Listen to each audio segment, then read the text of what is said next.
As we look today at who is Yayoi Kusama. So, looking at her work, you're going to realize that she has a lot of really wonderful designs and ideas using polka dots.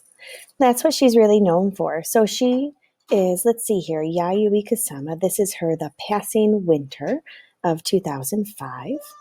And she is a Japanese artist who sometimes she's called the Princess of Polka Dots.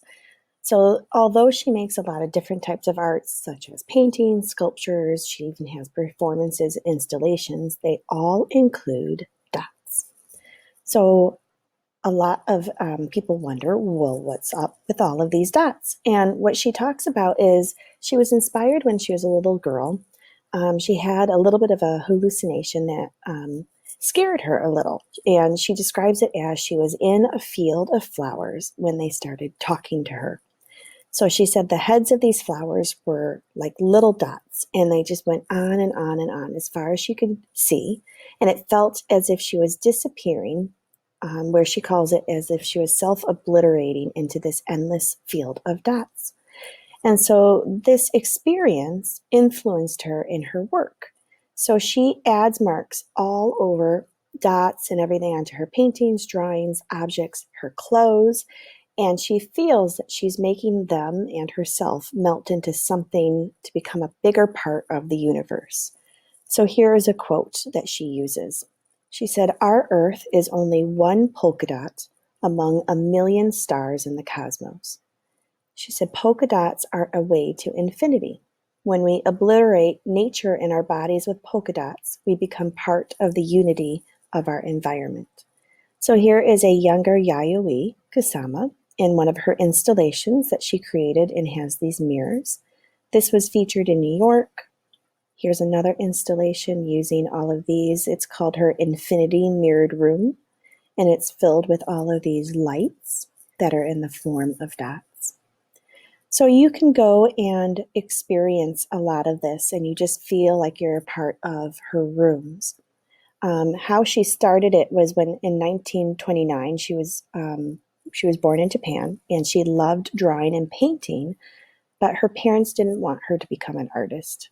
So her mom actually would tear up her drawings, and that made her want to make even more.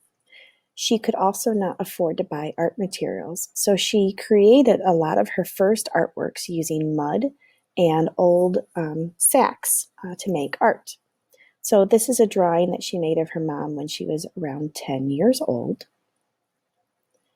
And then eventually, she said that she was able to persuade her parents to let her go to art school and study painting.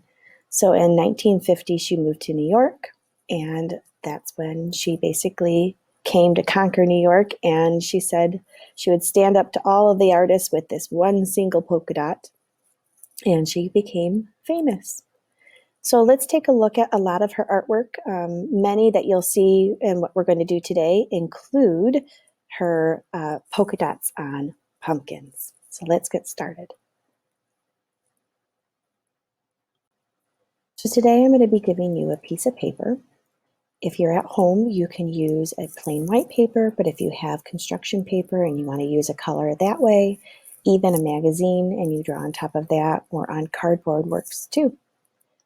After that, we're going to start drawing our pumpkin, and it's going to be rather large until we add in as many curves as we can. From there, we're going to be adding in dots. So you can either, create something to help you make dots or use things, or just draw your own dots as you go. Finally, the last step is looking at some of these pumpkins, and this massive pumpkin sculpture sitting on the end of this dock just shows you the details and how many dots she uses within all of her installations. So she always starts off with large, going to medium, and then to very small, and it creates these really nice shadows. So let's work on adding shadows today. So here's my video, and we're going to get started. Okay, so today we're going to be making our Yayoi Kusama pumpkins. And when we do this, you're going to have a large, big, rectangular piece of paper, and we're going to start making our pumpkin shape. So what I recommend is just using our black crayon. You could do just a dot above at the top of your paper and a dot at the bottom in the middle of your paper. Once you have that done, what we're going to do is we're going to connect them. So you're going to do a curve and connect one side. And then you curve and connect the other side, like that. So it's the start of our pumpkin. Then we're going to keep adding more layers. So what I do is I just go a little bit lower and I do a nice big curve and meet that bottom dot. And you do it again on the other side. And pumpkins are not all uniform and the same, so don't worry if they don't look exactly the same, but we're going to repeat this pattern. So we're going to go a little lower. You can make it fatter if you want and curve under so it's not as skinny.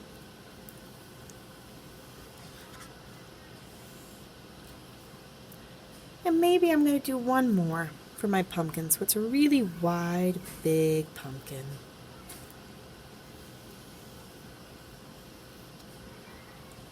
There we go. So once you have your pumpkin shape created, what we're going to do next is we're going to look at the patterns that she did with her pumpkins.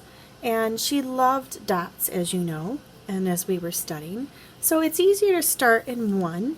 And what I can do is I'm going to do in my circles. And what you could do is you could start by doing them big, and again, they don't have to be perfect. And I can go back and fill these in. But to make it easier on myself, I might start with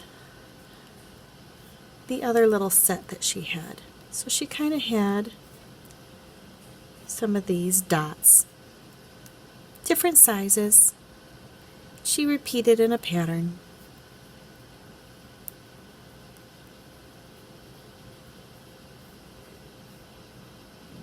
And what I'm going to do is I'm going to go ahead and fill these in.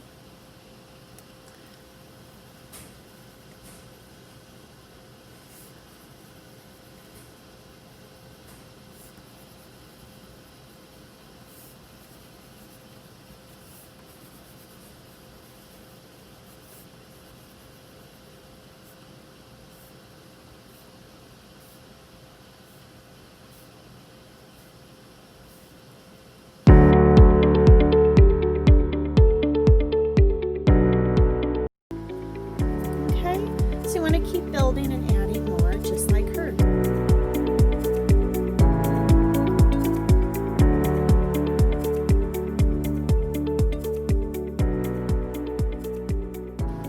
Alright, after you've got this done, what you're going to do is you're going to bubble cut it out. So you're going to cut around the outside of your pumpkin shape and try to get it as best as you can. You want to leave some of those nice pretty black lines. It adds to that really cool shape.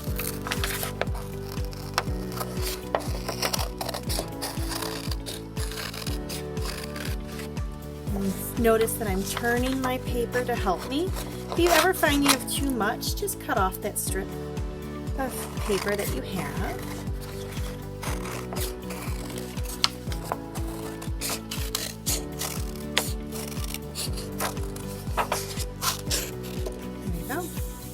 So now I have my pumpkin shape, and on the back of it, you want to write your name and your teacher code, okay? So name and your teacher code. This way I know whose this belongs to, okay? All right, after you've done this, what we're going to work on is our shading. Alright, so how do we shade? You're going to use the same crayon, and we're going to think about where our shading goes. So very lightly, I'm just going to add in some shading of my lines, of where it kind of curves. Follow that nice curved line. I can put my crayon on its side and make that really cool shading. So I'm going to do that for these lines over here. And I'm pushing lightly. I don't want to overdo it, but I want to make a really neat shadow effect on these curves.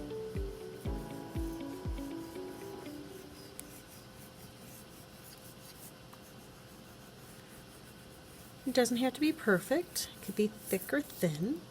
I'm going to do a little bit more on this whole one and might give a good shadow. Like that.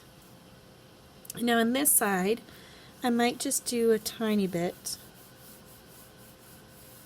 Not much, because it's really, the light source is coming in that way.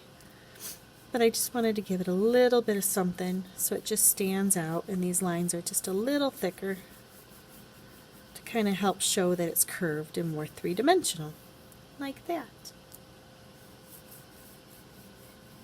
Okay. After you've done your shading, what we're going to do next is add on, you're going to have a stem that you're going to cut out your own stem, and you're going to use the white oil pastel. And what you're going to do is you're just going to draw some cool stem lines.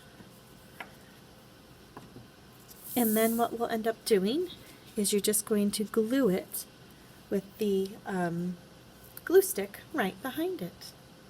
And that's the end of our project.